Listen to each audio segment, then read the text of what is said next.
My name is Ken Stenton, and I'm the president and CEO of Arradiance and one of the founders.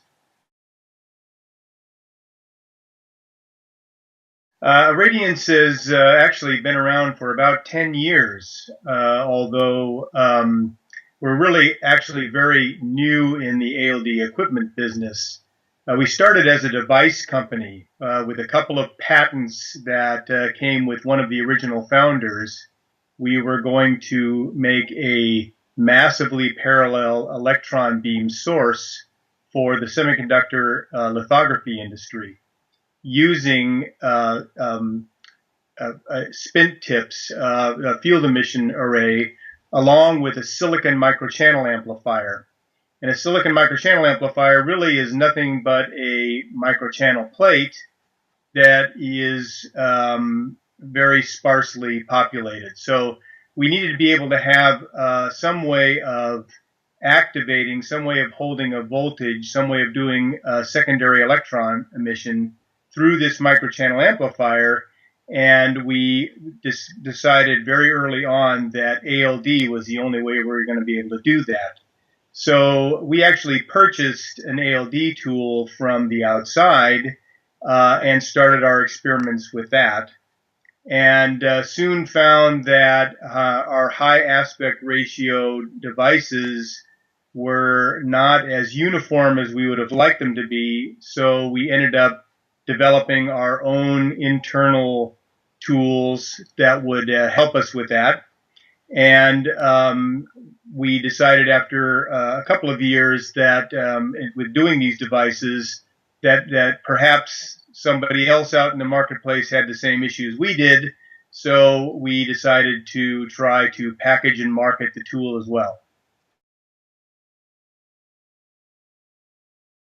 Yeah, we are don't have as healthy an installed base as some of our competitors, but we're growing by leaps and bounds. This first quarter alone, we shipped 7 systems.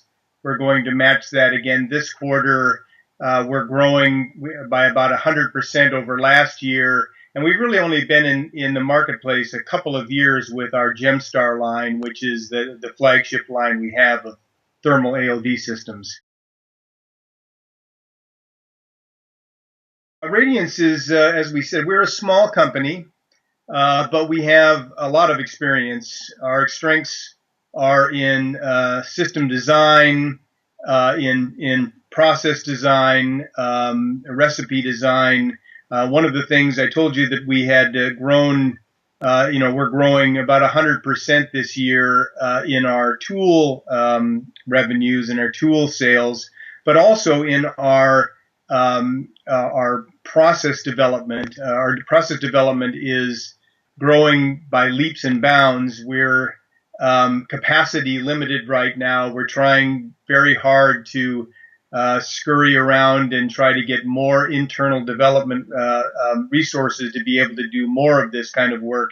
We're finding that there's a lot of people out there that are looking for good companies that can help the industry when they either don't have the time or don't have the resources or the expertise to do their own process development. So we are doing process development for many universities, national laboratories, and private companies.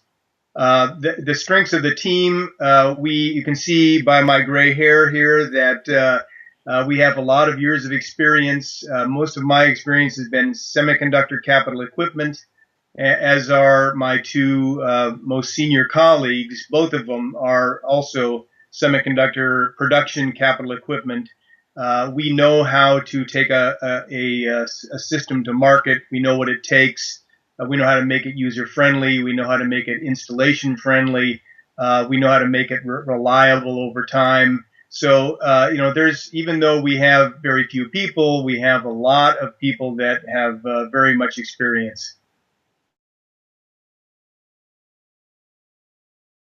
Well, no, because as I said, we have a device side as well. We make atomic layer deposition activated microchannel plates. The microchannel plates are electron amplifiers that are used in high energy physics, in military night vision, in any place where you need a very fast, high resolution signal. They are used in vacuum tube type technologies where these kinds of things are important. So with ALD activated MCPs, it's very simple to scale these microchannel plates up to very large sizes. So we're hoping in the future to get involved in many industries where people are looking for a high detection area. In other words, when you're trying to look at the area of detectors, a lot of applications like Homeland Security and medical imaging and those kinds of things need lots and lots of area for detection. And we found that ALD has helped us to be able to scale these devices inexpensively so that's going to be available to the industry.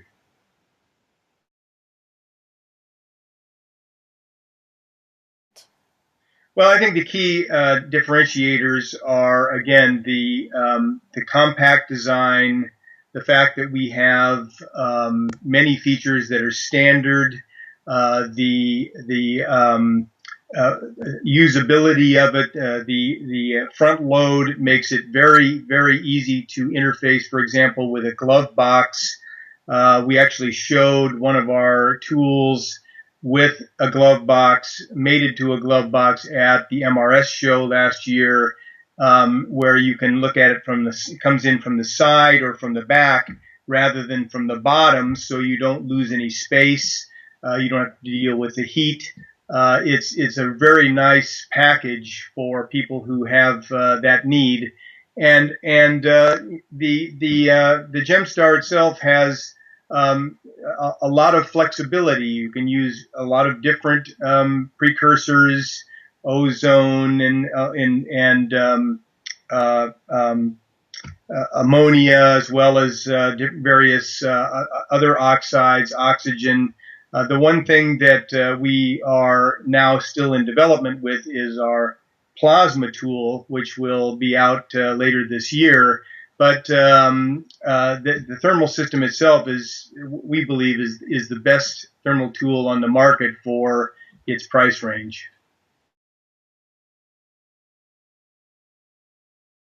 Sure. So because we're a thermal tool, most of what we do is oxides.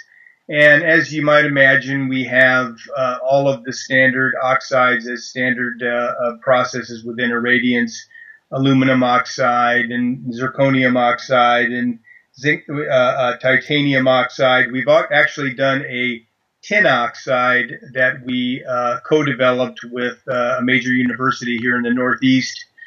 We also have a magnesium oxide that we co-developed with that same university. Others include yttrium, yttria oxide, yttria stabilized zirconium. We have one of the best platinum processes in the industry, and we're doing a lot of optical devices for many different customers. Mirrors and various devices for space applications. We've got a ruthenium process. We right now are just getting started doing some nitrides, using ozone as the oxidizing or the precursor for it. We also are going to try to do more metals in our tool.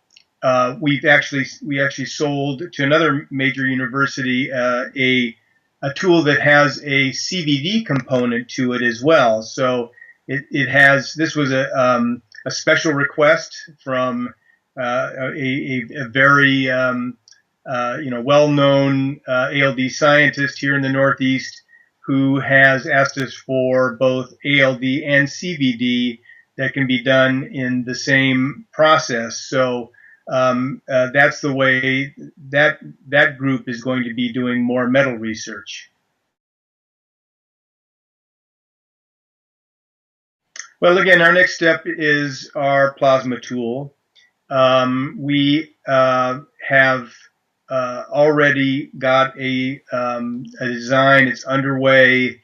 It will look very much like the Gemstar. We're trying to keep that same distinctive Gemstar look. It's a very different look than other tools have. Very small, very compact, very inexpensive, but very effective. So all of those things will come into play when we finally come out with our plasma tool. But it's become such that many universities now with their nanocenters really want to have the flexibility to go into many different films, and some of those just aren't doable with the type of thermal system that we have. So we've concentrated on smaller labs because our system is uniquely suited for those kinds of things. But with the plasma tool, we think that we will be a very well-rounded organization for the research market.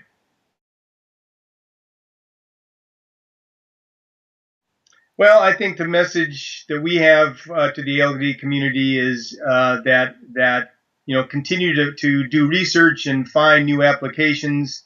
We're seeing applications now that have it started in mostly semiconductor, but now it's in energy, it's in catalysis, it's in many different applications that have kind of discovered ALD, even though it's been around for many years.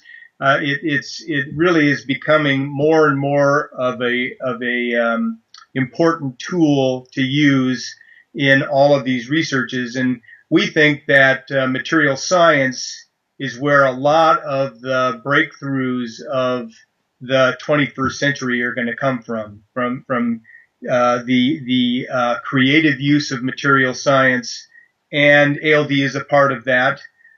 We think that there's going to be a lot of things that will occur that might not have occurred without it. So even in the alternative energy spaces and in the traditional energy spaces, we've sold tools actually to major U.S. oil and gas companies for powder deposition, things like that. We just think there's going to be quite a lot of innovation that comes out of material science.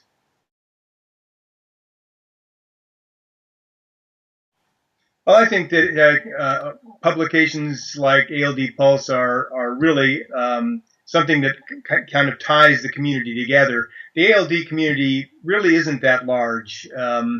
It's growing, and it's growing every day, but it's one of those. It's almost like a community that where people can share ideas. And ALD Pulse is really, I think, and these kinds of social media publications really will help in keeping the community tight, helping to share ideas, helping to share what is out there that can be utilized for advancing the technology.